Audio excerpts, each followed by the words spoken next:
নমস্কার, স্কিল বাংলা চ্যানেলে আপনাদের সকলকে স্বাগত জানাই। আশা করি এতক্ষণে আপনারা প্রত্যেকে সোশ্যাল মিডিয়ার দৌলতে জেনে গেছেন যে গালগোটিয়াস ইউনিভার্সিটি স্ক্যাম, যেটা দিল্লিতে এআই সামিটে হয়েছে, এবং এই টোটাল স্ক্যামটা কি ব্যাপার, কি হয়েছে, এর ইম্প্যাক্ট কি আসতে পারে, পুরো জিনিসটা এই ভিডিওতে আমরা 12 থেকে 15 মিনিটের মধ্যে আলোচনা করে বুঝে নিতে চেষ্টা করব। দেখুন, প্রথম কথা হচ্ছে, ভারতবর্ষের বেশিরভাগ মানুষ, বা বিশেষ করে আমি যদি বাঙালিদের কথা বলি, ভারতবর্ষে যে সারা পৃথিবীর মধ্যে একটা এত বড় এআই সামিট হচ্ছে, এটা খুব একটা কোথাও কভার করাই হচ্ছিল না। যারা আপনারা স্কিল বাংলা দেখেন, আপনারা তো জেনে গেছিলেন, এবং এআই সামিটের ভিডিওতে আমি শুরুতেই কথা বলেছিলাম, যদি আপনি খেয়াল করে থাকেন, জাস্ট 3 দিন আগে, যে এই নিউজটা যতটা কভার হওয়া উচিত মিডিয়ায়, ততটা কভারেজ হচ্ছে না। এবার সাপে বর বলতে পারেন, বা কি বা বলবো, এই নেহা সিং, এনার যে মারাত্মক ব্লান্ডার, এই ব্লান্ডারের ফলে অন্তত ভারতবর্ষের সবাই বা বাঙালিরা জেনে গেছে, আচ্ছা দিল্লিতে একটা এআই সামিট হচ্ছিল এবং ওখানে ভারতবর্ষের নাক কাটা গেছে। তো প্রথম কথা, ভারতবর্ষের কি মাথা হেঁট হয়েছে সারা পৃথিবীর কাছে? নির্দ্বিধায় মেনে নিন আগে, যদি না প্রবলেমটাকে আইডেন্টিফাই করেন, রোগকে স্বীকার করেন, তাহলে রোগ মুক্তির জন্য ট্রিটমেন্টও কোনোদিন হবে না। ভারতবর্ষের মাথা হেঁট হয়েছে, সারা পৃথিবীর কাছে হয়েছে। এবার কি ব্যাপারটা, ভিডিও হয়তো সবাই ভাইরাল ভিডিও দেখে নিয়েছেন, তবু আর একবার বলি। দেখুন, ভারতবর্ষের রাজধানী দিল্লিতে যে এআই সামিট হচ্ছিল, তাতে করে সারা পৃথিবীর তাবড় নেতারা এদেশে এসছে সামিটে। যেমন ফ্রান্সের প্রেসিডেন্ট ইমানুয়েল ম্যাক্রো এসছেন। সারা পৃথিবীর যারা টেকনোক্র্যাট, যারা বিভিন্ন বড় বড় টেকনোলজির একদম সিইও, বড় বড় কোম্পানির, মাইক্রোসফটের সত্য নাদেলা থেকে শুরু করে, গুগলের সুন্দর পিচাই থেকে শুরু করে, ওপেন এআই এর স্যাম অল্টম্যান থেকে শুরু করে, কে না আসেনি। এছাড়াও সারা দেশ এবং বিদেশের বিভিন্ন ডিগনিটারিজকে এখানে ডাকা হয়েছিল। আমি অত্যন্ত গর্বের সঙ্গে আপনাদের সঙ্গে শেয়ার করে নিতে চাই যে আমাদের কোম্পানি আড্ডা 24/7 ফাউন্ডার অনিল নাগর স্যারকেও এই প্রোগ্রামে ইনভাইট করা হয়েছিল। তো হেন একটা বড় প্রোগ্রাম, যেখানে প্রচুর স্টল ছিল। কিসের স্টল? আইআইটির একটা স্টল, অমুক বড় ইউনিভার্সিটির একটা স্টল, অমুক সায়েন্টিস্টদের টিমের একটা স্টল। তারা যেটা বানিয়েছে এআই দিয়ে, সেইটা ওখানে দেখানো হবে, এক্সপ্লেন করা হবে। এবং এই এক্সপ্লেনেশন কারা কভার করছে? সারা পৃথিবীর বড় বড় মিডিয়া। তাতে করে ভারতবর্ষের কোনো একটা ইউনিভার্সিটির রিসার্চ স্কলারদের একটা টিম এআই নিয়ে কিছু একটা ভালো বানিয়েছে, পুরো পৃথিবী জেনে যাবে। এটা এত বড় একটা শক্ত প্ল্যাটফর্ম ভারতবর্ষের তরফ থেকে চট জলদি, আমি তো বলবো, বানানো হয়েছে। এবার সেখানে কি হলো? সেখানে ভারতবর্ষের একটা ইউনিভার্সিটি, একটা প্রাইভেট ইউনিভার্সিটি, তার নাম গালগোটিয়াস ইউনিভার্সিটি। এটা গ্রেটার নয়ডায় ইউনিভার্সিটিটা। এই গালগোটিয়াস ইউনিভার্সিটির একজন প্রফেসর নেহা সিং, তিনি ক্যামেরার সামনে ওপেন বলছেন একটা রোবোডগকে দেখিয়ে। রোবোডগ কি? একটা ডগ মানে কুকুর, তবে সেটা তার প্রাণ নেই, সে একটা রোবট কুকুর। সে এআই এর সাহায্যে চলাফেরা করে, পাহারা দেয়, সার্ভেলেন্স রাখে, আর্মিদের প্রচুর কাজে আসে। সে দেখিয়ে অন ক্যামেরা বলছে, দিস ইজ, নাম বললো রোবোডক্টর দিয়ে, this is Aryan, this has been developed. কথাটা ভালো করে শুনবেন। নেহা সিং কি বলছেন? This has been developed at the centre of excellence of Galgotias University. তার মানে একটা ক্লাস 2 এর বাচ্চা যে সবে হ্যাজবিনের প্রয়োগ শিখছে, বা ক্লাস 3 বাচ্চা, সেও বুঝতে পারবে যে এটাকে তৈরি করা হয়েছে at the centre of excellence of Galgotias University. Galgotias University centre of এক্সেলেন্সে মানে ওদের যে এআই ল্যাব সেখানে। এইবার আজকের দিন, বিশ্বায়নের দিন, মানে একজন প্রফেসর, কি ভাষায় বলবো আমি জানি না, খারাপ ভাষা একজন প্রফেসরের সম্পর্কে কি করে ইউজ করব, এতটা মূর্খ কি করে হন যে আজকের বিশ্বায়নের দিনে আমি চীনের একটা কোম্পানির বানানো রোবোডগকে দেখিয়ে সারা পৃথিবীর কাছে ভারতবর্ষের মঞ্চ থেকে বলছি যে এটা গালগোটিয়াস ইউনিভার্সিটি বানিয়েছে। সঙ্গে সঙ্গে আজকের দিনে মিথ্যে বলে কেউ পার পাবে না, চীন সঙ্গে সঙ্গে টুইট করে দেয় যে ভারতবর্ষ নিজের এআই সামিট থেকে চীনের কোম্পানির বানানো রোবোডগকে কিনে নিয়ে গিয়ে নিজের বলে ডিমান্ড করছে। এবং সারা পৃথিবীর নেতারা ওখানে, তার মানে সারা পৃথিবীর একেবারে মেন স্ট্রিম মিডিয়া ওখানে, সঙ্গে সঙ্গে সারা পৃথিবীতে ছেয়ে যায় ভারত মিথ্যে কথা বলছে। এবং যেটা শুরু করলাম, এর ফলে সারা পৃথিবীর সামনে ভারতবর্ষের মাথা হেঁট হয় মারাত্মকভাবে। এবার এখানে 3-4টে পয়েন্ট আমাদের বুঝতে হবে। নাম্বার 1, কে মিথ্যেটা বলল? গালগোটিয়াস ইউনিভার্সিটি শিখিয়ে পাঠিয়েছে? হতে পারে এই প্রফেসরকে। এবার এই ঘটনা হওয়ার পর এই যে ম্যাডাম নিশা সিং, তিনি কি বলছেন? আচ্ছা, তিনি হচ্ছেন কমিউনিকেশনের ম্যাডাম একজন, তাহলে উনি এআই এর টিচার নন, উনি টেকনিক্যাল কোনো সাবজেক্টের টিচার নন, উনি কমিউনিকেশনের টিচার, যিনি অসাধারণ ল্যাঙ্গুয়েজের ওপর যার কমান্ড আছে। তাহলে তাকে ওখানে পাঠানো হয়েছে কেন? তিনি এআই এক্সপ্লেন করবেন? খুব পরিষ্কারভাবে মোটিভ ক্লিয়ার, তাকে পাঠানো হয়েছে কারণ একজন সায়েন্টিস্ট যতটা ভালো এআই সম্পর্কে বলতে পারবে, ডিপ নলেজ আছে, একজন কমিউনিকেশনের টিচার সে হয়তো ডিপ নলেজ নেই, কিন্তু সে ভাষার জাদুতে অনেক ভালো মার্কেটিং করতে পারবে গালগোটিয়াস ইউনিভার্সিটির হয়ে, এবং করেওছে। আপনি ভিডিওটা দেখবেন, গালগোটিয়াস ইউনিভার্সিটি এত কোটি টাকা ইনভেস্ট করেছে রিসার্চ অ্যান্ড ডেভেলপমেন্টে, ইত্যাদি ইত্যাদি উনি বলছেন। উদ্দেশ্য, ভারতবর্ষে প্রায় 400-র ওপর প্রাইভেট ইউনিভার্সিটি আছে।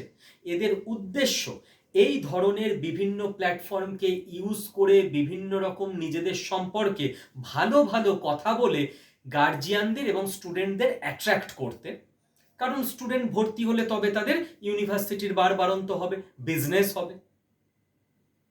তার ফল তারা সায়েন্টিস্টকে বা সায়েন্সের প্রফেসরকে না পাঠিয়ে একজন কমিউনিকেশনের প্রফেসরকে পাঠাচ্ছে এআই সামিটে ভারতবর্ষের। তো প্রথম কথা, ইউনিভার্সিটি কি বলে দিয়েছিল মিথ্যেটা বলো? আমি তো জানি না, কিন্তু আমার একজন নাগরিক হিসেবে নর্মাল কোশ্চেন, ইউনিভার্সিটি তো ওখানে একজন সায়েন্সের প্রফেসরকে পাঠাতে পারতো। কেন বলছি? কারণ ইউনিভার্সিটি পরে সাফাই দিচ্ছে যে আমাদের প্রফেসর রিপ্রেজেন্টেটিভ যিনি ছিলেন, she was ill informed about the technological origin of the product. তাহলে যিনি কোট আনকোট ইল ইনফর্মড, তাকে আপনি পাঠিয়েছেন কেন? মার্কেটিং করতে,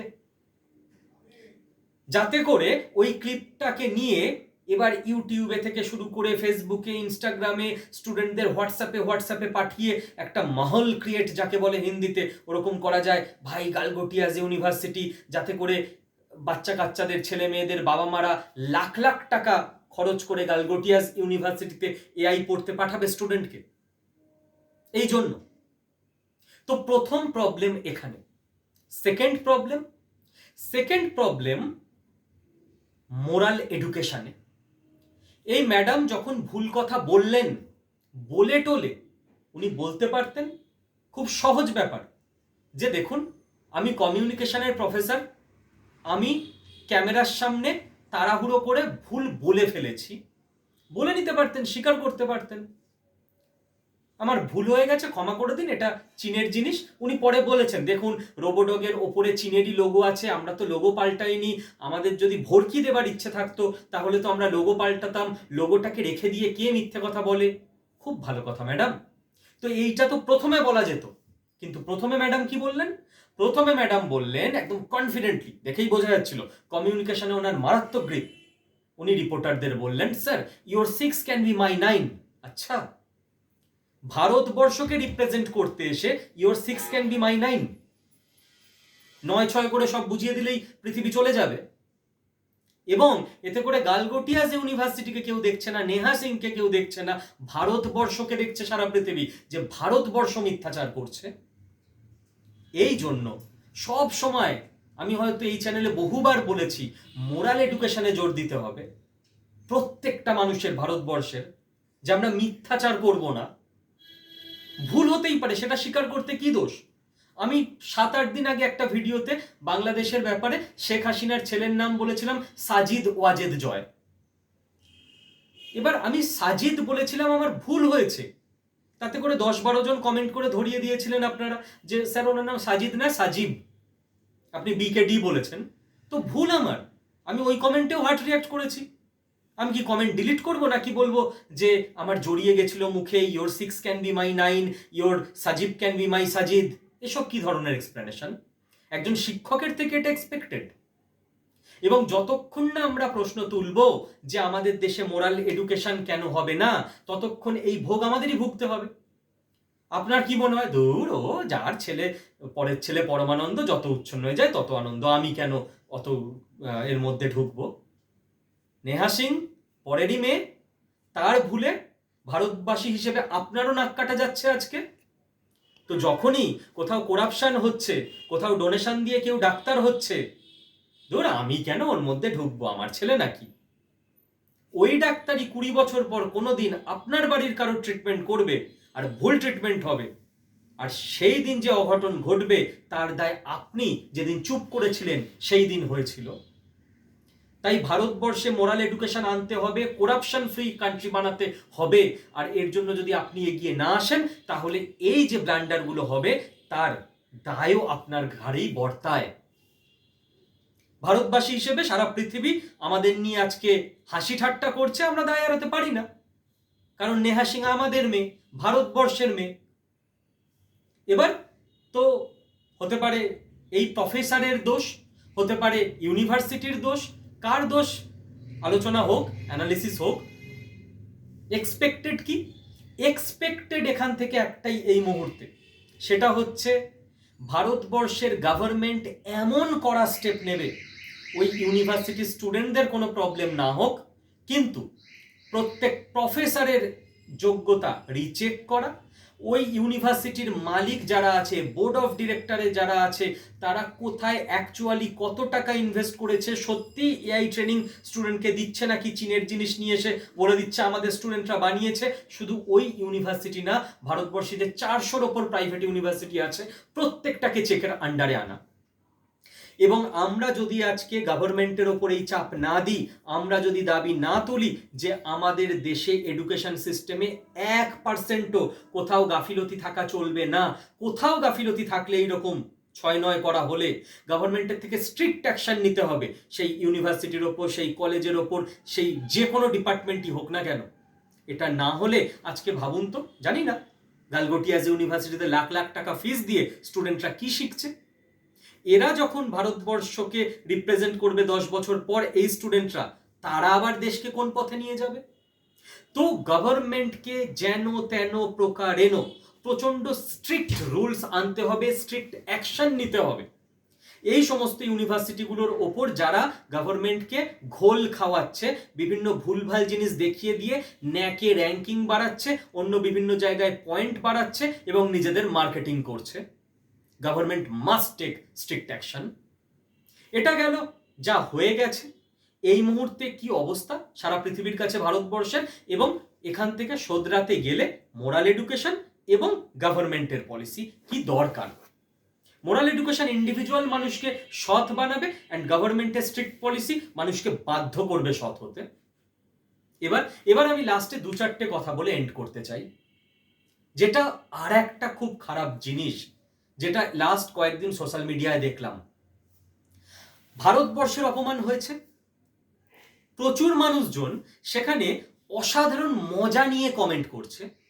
ভারতবর্ষের অপমানে ভারতবাসী হিসেবে আপনার রাগ হতে পারে, আপনার দুঃখ হতে পারে নেহা সিং এর ওপর, গালগোটিয়াস ইউনিভার্সিটির ওপর, ইভেন গভর্নমেন্ট অফ ইন্ডিয়ার ওপর, যে আমাদের আরো সচেতন হওয়া উচিত ছিল, আমাদের অফিসাররা আরো চেক কেন করলো না, আমাদের আরো অফিসার বাড়ানো উচিত, ম্যান পাওয়ার বাড়ানো উচিত, যারা প্রত্যেকটা প্রফেসরকে, প্রত্যেকটা ইউনিভার্সিটিকে স্টল ধরে ধরে চেক করবে, ভেরিফাই করবে যে একদম কোথাও কোনো ভুল চুক গাফিলতি নেই তো, কারণ সারা পৃথিবীর কাছে আমরা প্রেজেন্ট হতে চলেছি, তারপর আমরা এআই সামিট করতাম।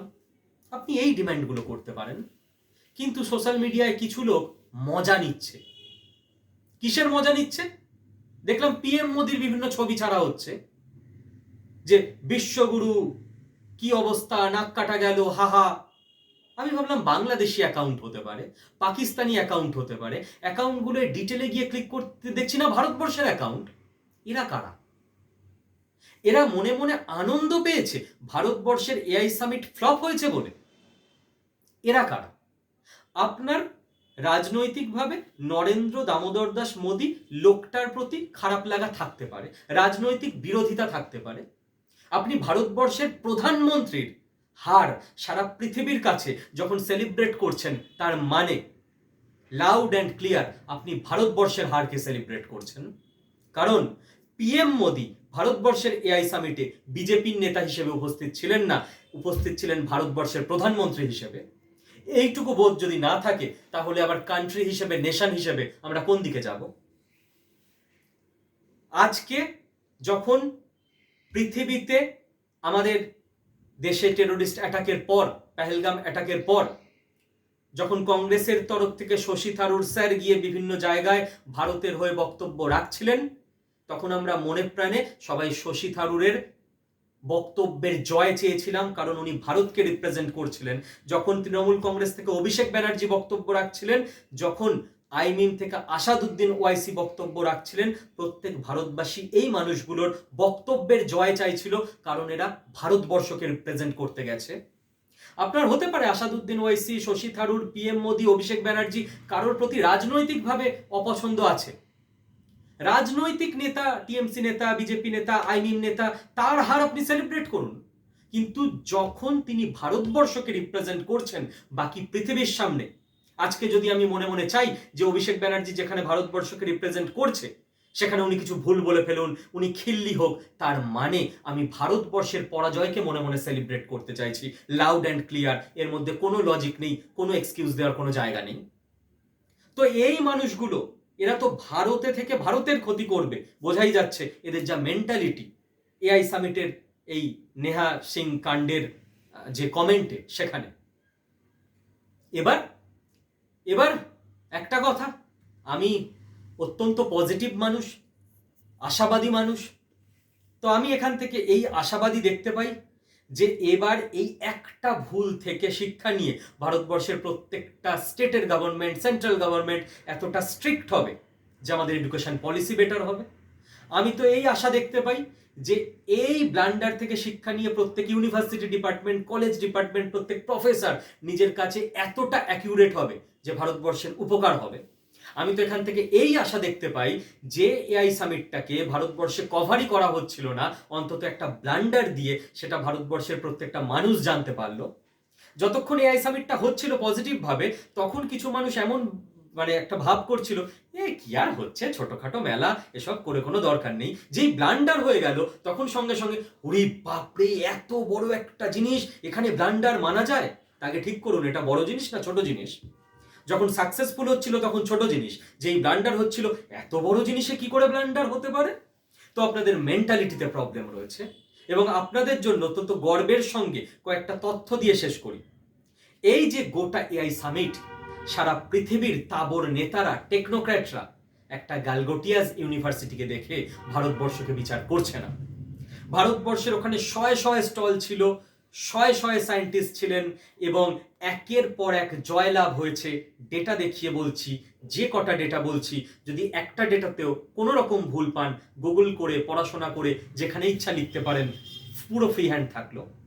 নাম্বার ওয়ান, এই প্রোগ্রাম থেকে আমরা রিলায়েন্স ইন্ডাস্ট্রি অ্যান্ড জিওর তরফ থেকে $110 বিলিয়ন, 10 লাখ কোটি টাকার ইনভেস্টমেন্ট নেক্সট 7 বছরের মধ্যে ভারতবর্ষে এআই অ্যান্ড ডেটা ইনফ্রাস্ট্রাকচার তৈরির ব্যাপারে এবং ক্লাউড প্ল্যাটফর্ম তৈরির ব্যাপারে পেয়ে গেছি। সেকেন্ড, আদানি গ্রুপের তরফ থেকে আমরা $100 বিলিয়ন 2035-এর মধ্যে renewable energy powered by AI data পেয়ে গেছি। আমরা মাইক্রোসফটের তরফ থেকে $50 বিলিয়ন গ্লোবাল সাউথে ইনভেস্টমেন্টের কমিটমেন্ট পেয়ে গেছি, সেটাও 2030-এর মধ্যে এআই এক্সপেনশনের জন্য। আমরা গুগলের থেকে $15 বিলিয়ন যে 1 গিগাওয়াট এআই হাব করার কথা ছিল, সেটা রিঅ্যাফার্মেশন পেয়ে গেছি।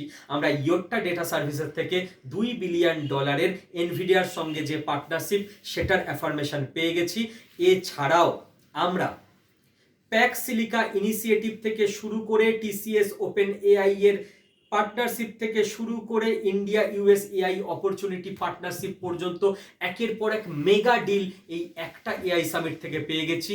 এবং এই এআই সামিটে খেয়াল করে দেখবেন, ভারতবর্ষের প্রধানমন্ত্রী, যিনি ভারতবর্ষকে রিপ্রেজেন্ট করছেন, তার পাশে ফ্রান্সের প্রেসিডেন্ট ইমানুয়েল ম্যাক্রো থেকে স্যাম অল্টম্যান, সুন্দর পিচাই থেকে সত্য নাদেলা, প্রত্যেকে একসঙ্গে দাঁড়িয়ে একের পর এক ইনভেস্টমেন্ট কমিটমেন্ট এবং ফিউচার রেডি এআই ইকোসিস্টেমের জন্য প্রতিশ্রুতি দিয়েছেন, যেটা সারা পৃথিবীতে প্রশংসা হচ্ছে, প্রশংসার যোগ্য।